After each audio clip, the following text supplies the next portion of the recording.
À la une, les États membres de la Communauté économique des États de l'Afrique de l'Ouest, CEDEAO, prennent part à un atelier de validation des études pays. Ils vont réfléchir sur le ratio masse salariale sur recettes inférieures ou égales à 35%. Il s'est tenu ce mercredi à Abidjan un séminaire de sensibilisation sur le dispositif de soutien au financement des PME-PMI dans l'UEMOA. Une page d'éducation dans cette édition. Nous irons à Rome où le PAM, le Programme alimentaire mondial, a accordé un financement à la Côte d'Ivoire.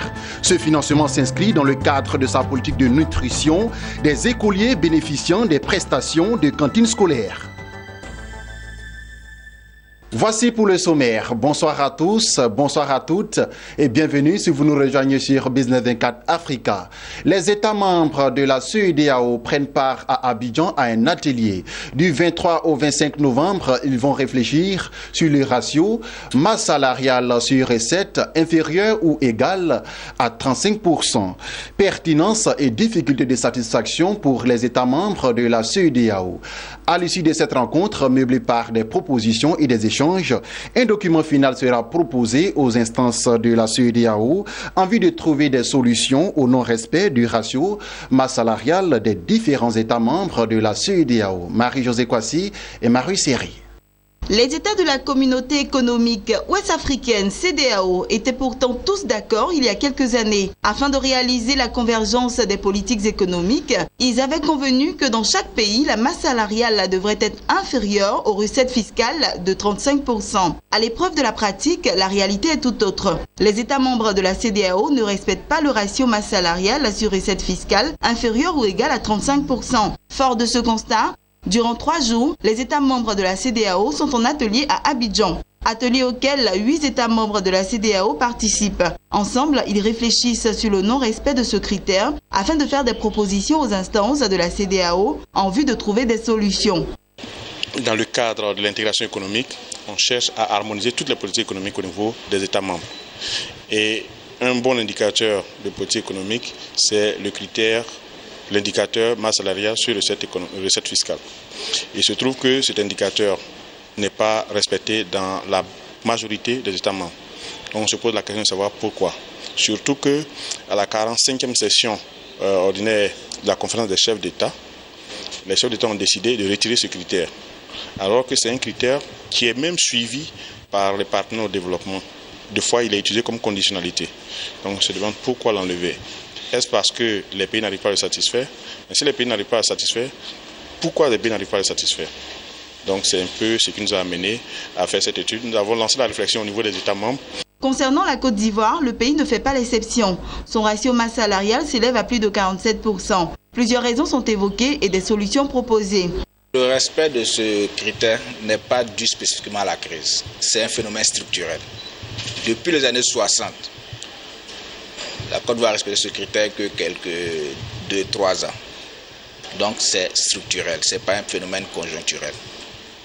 Donc il apparaît au regard de ce critère que la masse salariale de l'État de Côte d'Ivoire est relativement élevée par rapport aux recettes qu'elle collecte, les recettes fiscales qu'elle collecte. Ce qu'il faut faire, c'est d'améliorer le recouvrement des recettes fiscales. Parce qu'il y a encore de la marge. Il faut améliorer le recouvrement en améliorant la collecte, améliorer la capacité des administrations fiscales. Et aussi, il faut maîtriser la masse salariale, c'est-à-dire l'emploi public. Les conclusions des travaux de cet atelier devront permettre au Conseil de convergence de révisiter la décision d'exclure ou non du critère masse salariale sur recettes fiscales des critères de convergence. Restons toujours avec les institutions sous-régionales et cette fois c'est la BCAO, la Banque centrale des États de l'Afrique de l'Ouest qui a organisé un séminaire de sensibilisation sur le dispositif de soutien au financement des PME-PMI dans l'Union économique et monétaire ouest-africain UEMOA. L'objectif de ce dispositif est de créer un écosystème favorable à la PME-PMI, notamment à son financement afin de permettre le développement d'une masse critique de PME performantes susceptibles de créer la richesse et lutter contre le chômage. Sandrine Bamba et Lignon Gilbert nous en disent plus. La Banque centrale des États de l'Afrique de l'Ouest, BCAO, a réuni en ce jour dans la capitale économique ivoirienne plusieurs directeurs généraux d'établissements de crédit de la zone UEMOA afin de les sensibiliser sur le dispositif de soutien au financement des PME et PMI dans l'Union. Il s'agit d'un nouvel mécanisme de soutien qui va permettre aux PME d'accéder au financement. Cette rencontre est donc le lieu pour ces responsables de réfléchir sur les avantages de ce dispositif et sur le rôle que chacun d'entre eux est appelé à jouer. L'objet de notre rencontre de ce matin est de vous sensibiliser sur la question du financement des PME dans l'UEMOA à travers le dispositif de soutien mis en place par la Banque centrale avec l'accord du Conseil des ministres de l'UEMOA. Comme vous le savez, les PME représentent dans la plupart de nos pays entre 80 et 95% du nombre d'entreprises recensées. Le présent séminaire vous permettra à votre tour de réfléchir sur les enjeux de ce dispositif et sur le rôle que vous êtes appelés à y jouer. Ce sera également l'occasion de vous entretenir sur les modalités pratiques de fonctionnement du dispositif et en retour, savoir comment les établissements de crédit pourraient contribuer efficacement à sa mise en œuvre. Au regard des difficultés rencontrées par les PME-PMI d'accéder au financement, la BCAO se dit prête à soutenir cette catégorie d'entreprises. Elle veut emmener les PME-PMI à augmenter leur contribution au produit intérieur brut des pays de l'Union ainsi qu'à la création d'emplois et de richesses. La Banque centrale apportera son appui au système bancaire en apportant une liquidité aux banques qui en auront besoin dans le cadre du soutien habituel que la Banque centrale bancaire. Cette PME continue encore de souffrir du manque de financement parce qu'elles ne remplissent pas les conditions fixées par les banques pour accéder à ces financements. Ce que nous voulons, c'est que dans ce dispositif qui permet plusieurs intervenants, que chacun joue son rôle et que cela permette justement à la PME de pouvoir bénéficier des crédits et se développer parce que les PME, c'est le tissu le plus important dans une économie, à la fois pour lutter contre la pauvreté, mais pour aussi créer des emplois et offrir des emplois aux uns et aux autres. Plusieurs communications ont meublé ce séminaire. Cette rencontre, il faut le souligner, est le début du dispositif de soutien au financement des PME et PMI. Le démarrage effectif de ce dispositif est prévu dans le courant du premier semestre 2017. Comme je vous l'annonçais en titre, une page d'éducation dans cette édition. Et la bonne nouvelle nous vient de Rome en Italie. Le PAM, le Programme alimentaire mondial, a accordé un financement à la Côte d'Ivoire dans le cadre de sa politique de nutrition.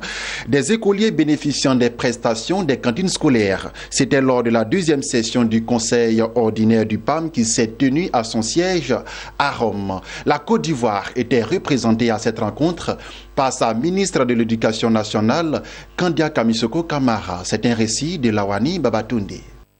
Parc des Princes, Rome, Italie. Nous sommes au siège de la plus grande des agences humanitaires engagées dans la lutte contre la faim dans le monde, le PAM, le Programme mondial pour l'alimentation. Au nombre des invités de la deuxième session du Conseil ordinaire du PAM, la délégation ivoirienne conduite par la ministre de l'Éducation nationale, Kandia Kamara Kamisoko. Au centre de la rencontre, l'approbation du programme pays 2017-2020 du PAM qui s'élève à plus de 34 milliards de francs CFA. Ce programme de développement, présenté par Adeyinka Badejo, directeur pays du Programme alimentaire mondial en Côte d'Ivoire, est articulé autour de 3 composantes. La composante nutrition vise à appuyer 5 000 enfants. La composante résilience donnera une assistance alimentaire à 10 000 participants et leurs familles. Enfin, la composante repas scolaire donnera à manger à 125 000 enfants du programme MAC Governadol, ainsi qu'à fournir des repas pour 75 000 enfants du nouveau programme de développement. De quoi réjouir la ministre de l'Éducation nationale de Côte d'Ivoire qui a saisi l'occasion pour dire sa reconnaissance aux responsables du PAM qui ne lésine pas sur les moyens pour accompagner son pays. Nous avons aussi remercié Madame la directrice exécutive qui, il y a 2 ans de cela, nous avait reçu ici au PAM et qui surtout a aidé la Côte d'Ivoire à pouvoir bénéficier d'un programme McGovern-Dole pour la mise en œuvre de la politique d'alimentation scolaire. Et ce programme a un coût de plus de 30 milliards de francs CFA. Et ce programme va aider la Côte d'Ivoire dans sa politique de pérennisation des cantines scolaires. Nous avons aussi exprimé à la directrice exécutive les efforts fournis par la Côte d'Ivoire dans le domaine de l'éducation, surtout en termes d'accès, avec la construction de nombreuses salles de classe, leur équipement, le recrutement d'enseignants. Et nous avons démontré à Madame la directrice exécutive que non seulement la Côte d'Ivoire fournit beaucoup d'efforts pour améliorer son système éducatif et surtout donner la chance à tous les enfants d'être scolarisés, formés, afin de devenir des citoyens accomplis qui contribueront nécessairement au développement de leur pays, mais nous avons indiqué à Madame la directrice exécutive que la Côte d'Ivoire souhaite toujours bénéficier de l'apport du PAM dans sa politique de scolarisation. Et aussi, nous avons remercié Madame la directrice parce que la Côte d'Ivoire bénéficie d'un financement de plus de 68 millions de dollars, et cela dans le domaine de la nutrition, la résilience et l'alimentation scolaire. Notons que depuis 1989, le programme alimentaire mondial est aux côtés de la Côte d'Ivoire. La Côte d'Ivoire, il faut le rappeler, accorde une place de choix au secteur de l'éducation, la formation et à l'alimentation scolaire, à travers l'implantation et la pérennisation de cantines scolaires sur toute l'étendue du territoire national. Depuis 2011, plus de 800 cantines scolaires ont été construites pour un dispositif national actuel de 5574. Poursuivons ce journal avec ces informations, cette fois en bref et en images. Et rendons-nous tout de suite au Cameroun, où si le Parlement adopte en l'état la proposition faite par le gouvernement dans le projet de loi de finances 2017 en cours d'examen à l'Assemblée nationale, la taxe à l'exportation du bois en grumes passera à 20% dès le début de l'année 2017, apprend-on de sources officielles. Ce nouveau taux consacrera alors une augmentation de 2,5% sur cette taxe qui culminait jusqu'ici à 17,5%. Toujours en bref, à l'issue de la tenue de son comité de politique monétaire qui s'est achevé le 22 novembre, la Banque centrale du Nigeria a décidé de maintenir inchangé son principal taux d'intervention à 14%. Cette décision était très attendue des observateurs de l'économie nigériane après l'annonce d'une nouvelle contraction de l'économie au cours du troisième trimestre. Et c'est ce qui se referme ce journal. Merci de nous avoir suivis. Continuez de vous informer sur Business 24 Africa. En ce qui concerne l'information économique africaine, nous sommes les premiers.